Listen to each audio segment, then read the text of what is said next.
Well, good morning, Southern Oregon, and welcome back to the Real Estate Show. So happy you could be with us again today on this beautiful Thanksgiving weekend. I'm Alice Lema. I'm a broker here at John L. Scott Real Estate in beautiful Southern Oregon. And today we get to talk to Mr. Brad Clark. Brad Clark is the Community Development Director in Grants Pass. And we're going to ask him all kinds of questions about economic development. We're going to ask him about building and permits and how has 2022 fared with some of our more recent years as far as building and development. We're also going to ask him about Airbnb development in Grants Pass, see how all that's going. Lots and lots to talk about. Brad Clark, Community Development Director of Grants Pass, is on the show with us today. We're so happy. Before we get to our interview with Brad, want to touch briefly on the stats like we like to do. Now was a short week, so we only have about 3 days of data instead of the usual 5. But I did want to mention that we're up in our prices, but down in our sales. We talk about this frequently.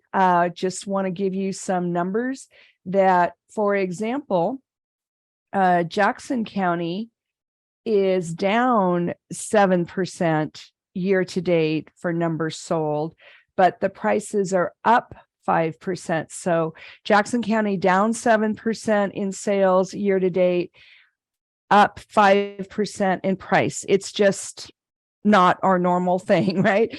Josephine County is down 10% in sales year to date, but up 5% in price.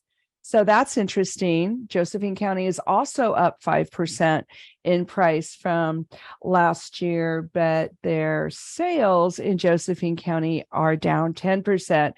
Klamath County is down 11% in sales and up 8% in price. So very interesting trend here. We're still showing shortage. We're still showing a shortage, and the prices are still up. The prices are not up as much as they were, but they're still up. So that's our weekly update for the stats. We're gonna jump into. Well, good morning, Southern Oregon. Welcome back to the Real Estate Show. So glad you could join us today on this holiday weekend.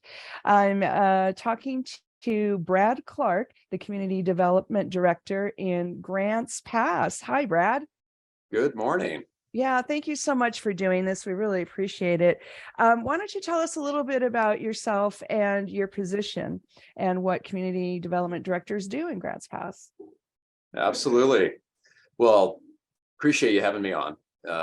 It's nice to be here. And yeah, I just, as a side note, before we get into it, I will say that John L. Scott was my real estate agent in Emmett, Idaho. Oh, that's awesome! And help me sell my house in Emmett before I moved to Washington State and then moved to Southern Oregon. So oh wow! So yeah, good positive vibes with John L. Scott for me. Oh, that is awesome! Yeah. We've never had somebody say that before.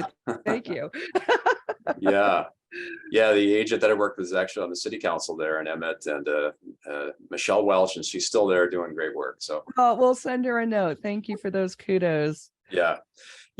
No, my background is in land use planning primarily, but I was hired by the city of Grants Pass in 2019 to be the planning manager, or the principal planner. And then Laura Glover, who had been the community development director in Grants Pass for, I don't know, 6 or 7 years probably. She decided to retire, which she had been wanting to do for quite some time. And I applied for that position. And so took on the community development director role in September of 2020. Yeah, and then as I mentioned, prior to that, I spent about 18 years in Idaho at a couple of different jurisdictions there, mainly as the community development director for Gem County and the city of Emmett. And then I was in Bellevue, Washington. I worked for King County there for about Oh, 4 years. wow. So yeah, that was a shocker of a change because Gem County had a grand total population of 18,000 people. Oh, And I moved to King County, and there are 2.2 million. So yeah, so that was a culture shock. Took some getting used to, but needless to say, my wife and I have always appreciated and enjoyed the outdoors, and so, kind of smaller communities. So we were looking for a place to sort of hang our hat before we sail off into the retirement sunset in about 10 years. And, we just have always enjoyed Southern Oregon. So this is where we ended up. well, welcome to the banana belt of the Northwest, Yeah. so to speak. Well, planning is such an interesting, I don't want to call it a business because it's not a business, but the impact that it has on our real estate and our lifestyle is huge. And Oregon has been known for a long time to be, as Washington, to be more progressive and thoughtful about how their communities are planned. So for a community development director, we were talking a little bit before the show, you actually have a lot of different jobs under that umbrella of community development. We do. Yeah. And that will vary, from jurisdiction to jurisdiction. But for here in the city of Grants Pass, community development incorporates land use planning, as you said. And it also has building and economic development, which includes tourism as well. And then parks. And that's a little bit of the unique one that will sometimes be in public works or maybe a standalone department. But here in Grants Pass, it's also under community development. So we have a team of 28 people, and they're just amazing, local government professionals who I've just, in my short time here, have just been so impressed with how they want to really, provide the best quality local government service that they possibly can to people of Grants Pass. So it's really truly been a joy to get to know the team here and work with them and see all the good work that's been happening. So there's so much that goes on in all of those different categories of conversation. One of the things that's been big on people's minds this whole year is the housing shortage and what each community is trying to do to help alleviate that. Do you want to give us some thoughts about what Grants Pass is wanting to do? Absolutely. This is by no means a Grants Pass issue. It is a West Coast, I think especially West Coast, but across the country in different pockets. So as I think really truly have been living under a rock to not understand that the significance of housing. And our city council here has taken it very seriously. I would say the last 4 or 5 years, they put a lot of time and energy towards it. We have a strategic plan that is adopted every January in Grants Pass that the city manager helps to facilitate the 8 city councilors and the mayor through a strategic planning process where they set usually between like 35 and 50 different activities and goals and objectives. Housing, if you look at that document, has risen to the top and really been number one in terms of where they want to put their energies and address, not to the demise of others by any means, but the work locally, I would say, kind of falls into a couple of different categories in terms of how to address it. One is compliance with state statute. So as you probably know, the so-called middle housing code that the legislature adopted a few years ago which kicked in July 1st of this year, mandates that communities of our size, of 10,000 population or above, allow for duplexes, triplexes, and quadplexes anywhere where we allow single family detached dwellings. So regardless of what the zoning is locally, if it's your basic, for us, the lowest density zone that we have is an R112. And that R112 is 11,000 square foot minimum lot size, and has historically, you just have one single family house on there, maybe an accessory dwelling unit. Well, this legislation now requires us to allow for a duplex, a triplex, a quadplex, cottage housing, and townhomes. There's 5 what they call middle housing. It's those 5 different types of housing anywhere, even in those lowest density zones like R112. So that we can talk more about that if you'd like, but basically that's one of the main things that we're doing. Is there's that rule. There's also a legislation related to rent burden. And so we are identified along with Ashland and several other communities as being severely rent burdened. So our population has over 30% of our renters pay more than 30% of their gross income on housing costs. So those are 2 kind of big pieces of state legislation.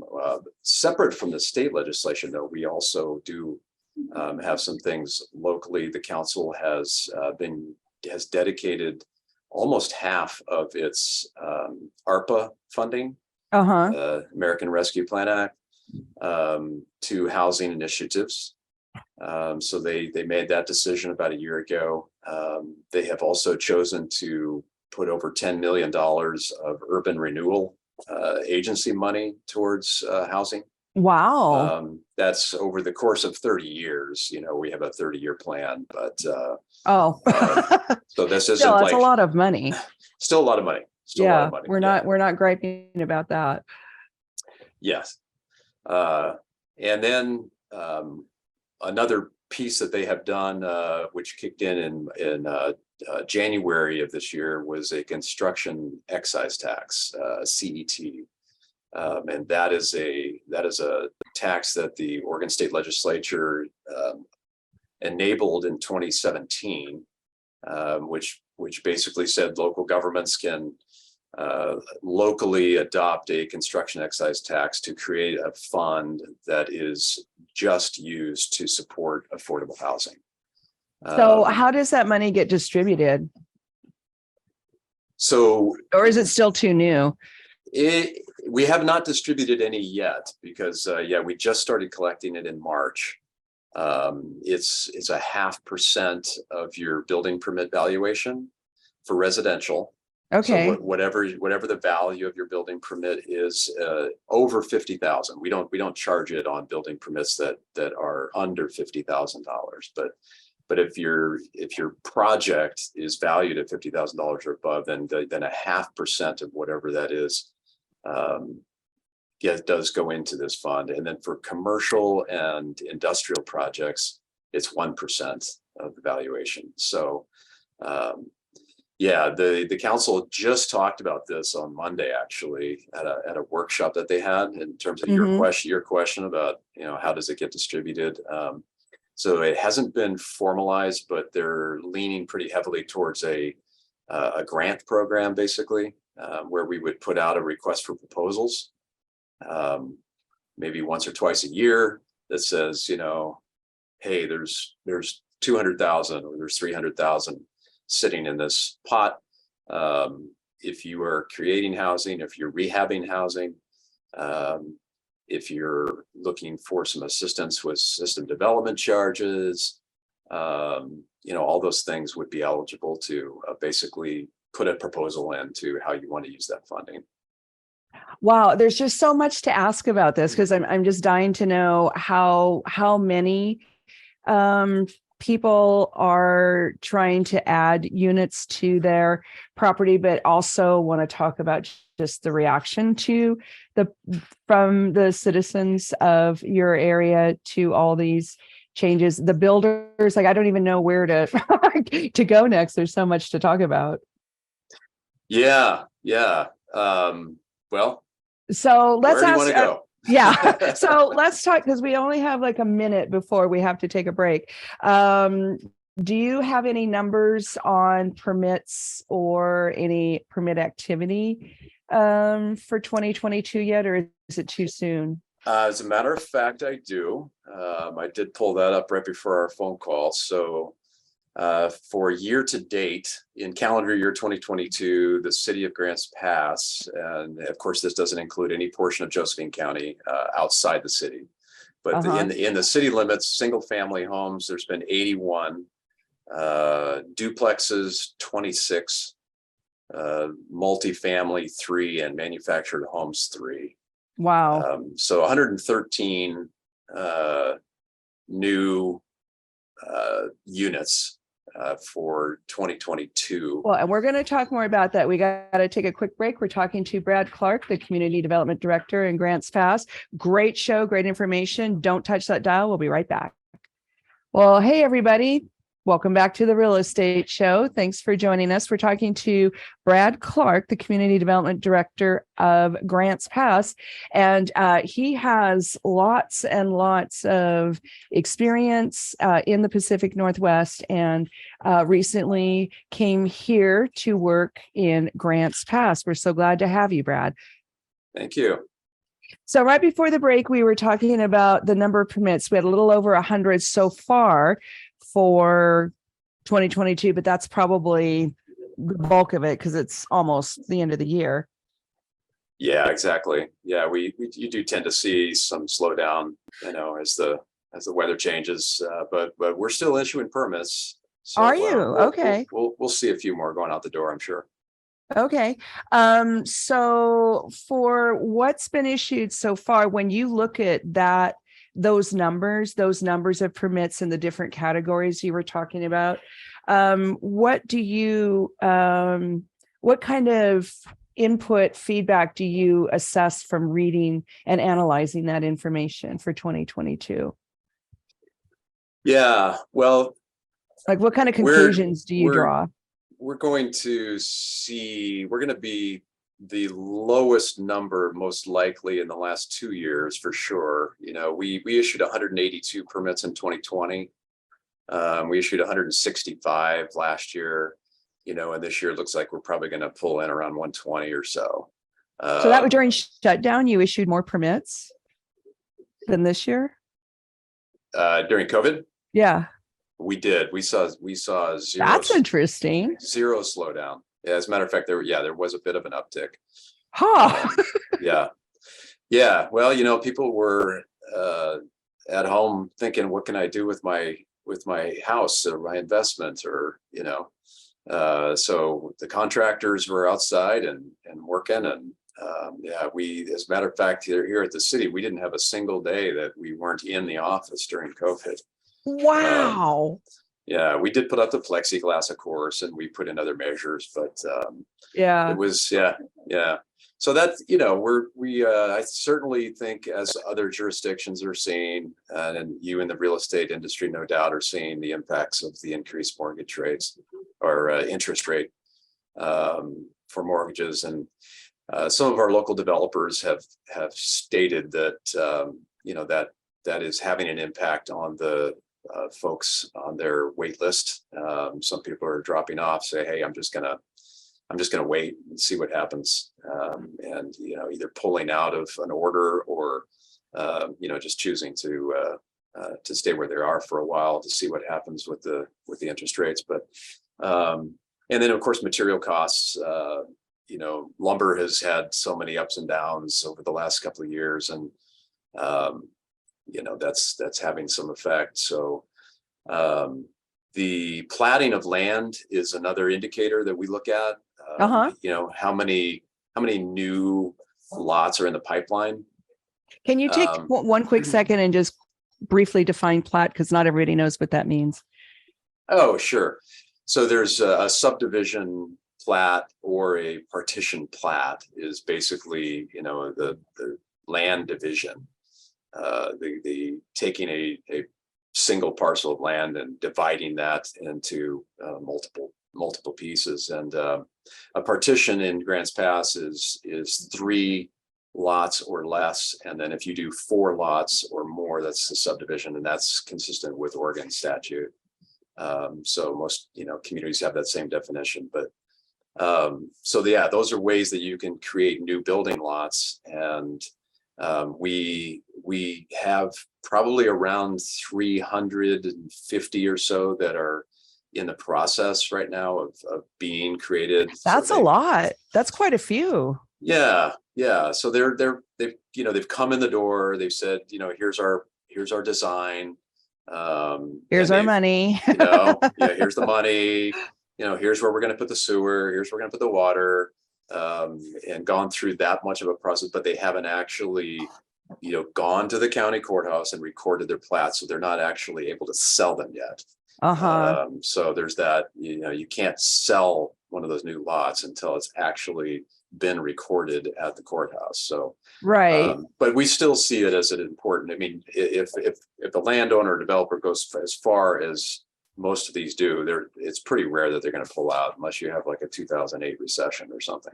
Yeah. So that's a really interesting number, over 300 applications for partition or to subdivide.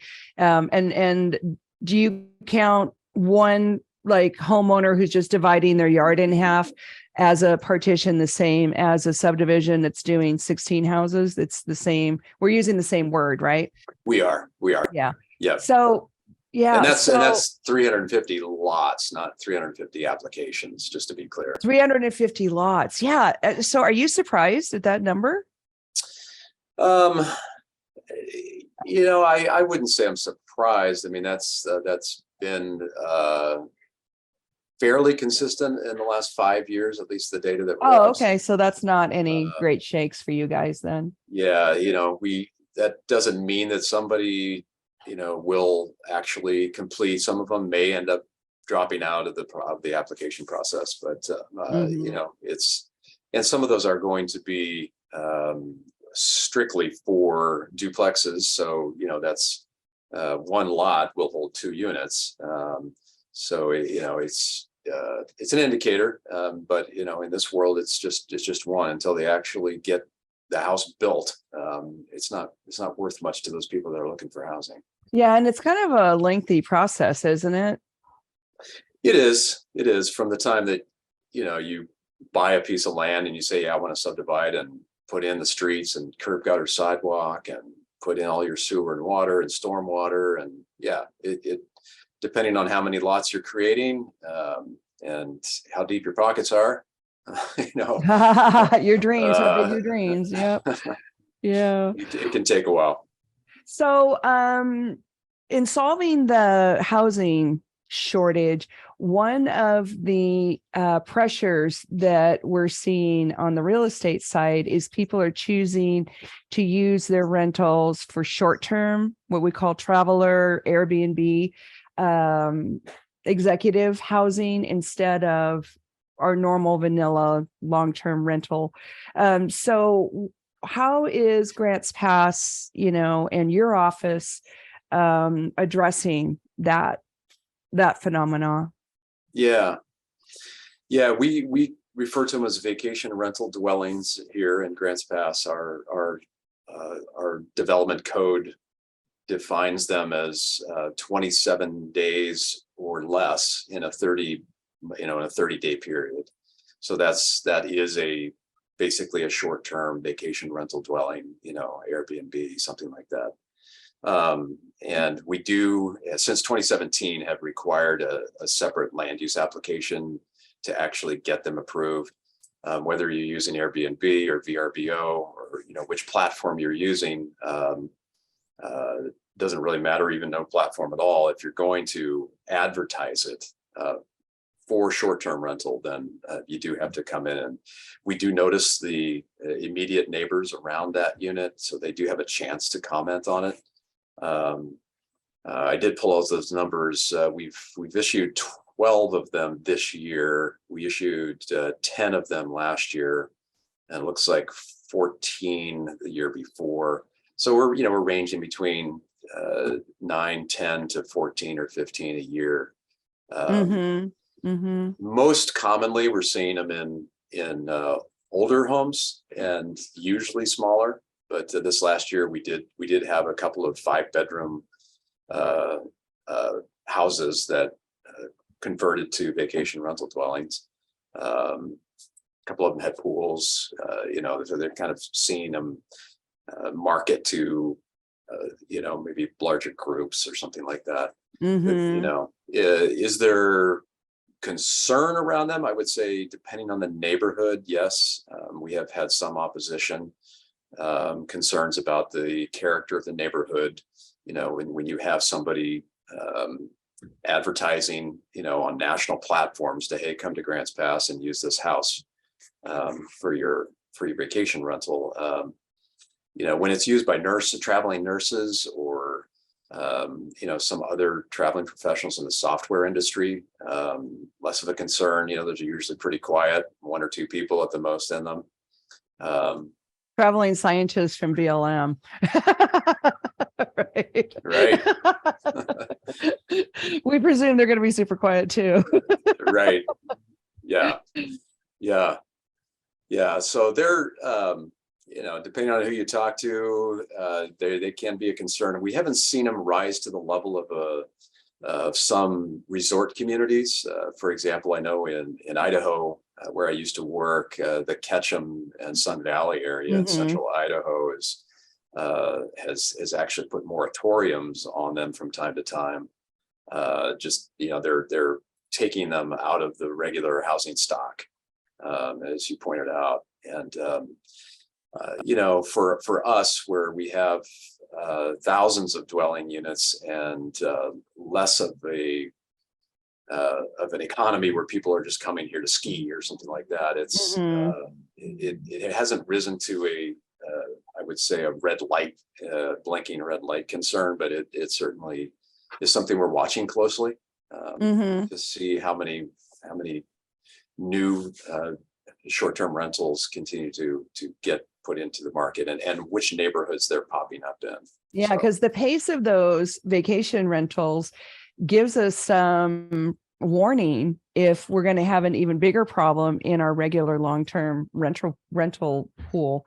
So yeah, it's just hard. It's just hard right now in Southern Oregon. But with all these new permits and some number of them being for duplexes, do you predict, or when would you predict that some of these units will be in the market and housing people, and then the shortage will subside a little, or at least the feeling of the shortage would subside a little? When do you think that'll happen? Well, or is that too blue sky a question? I put my crystal ball away quite a while ago. Got it. Okay. But I will say that the median home price here in Grants Pass, the median rental price continues to just really be out of reach for about half of our population because of the median income. So that gap between the median income and the median rental or median purchase price continues to just be a significant barrier.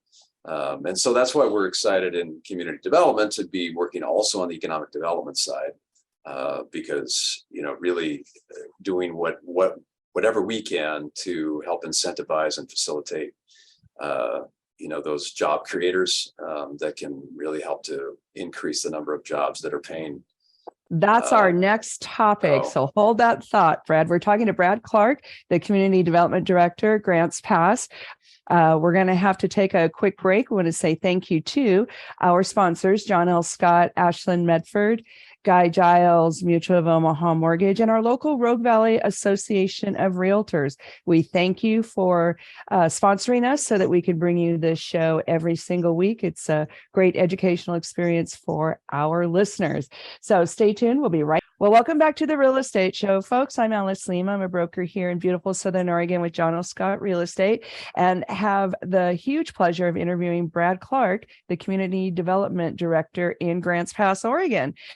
Brad, right before the break, we were talking a little bit about how economic development really impacts housing because of wages, I think is what we were about to mention next. Is that right?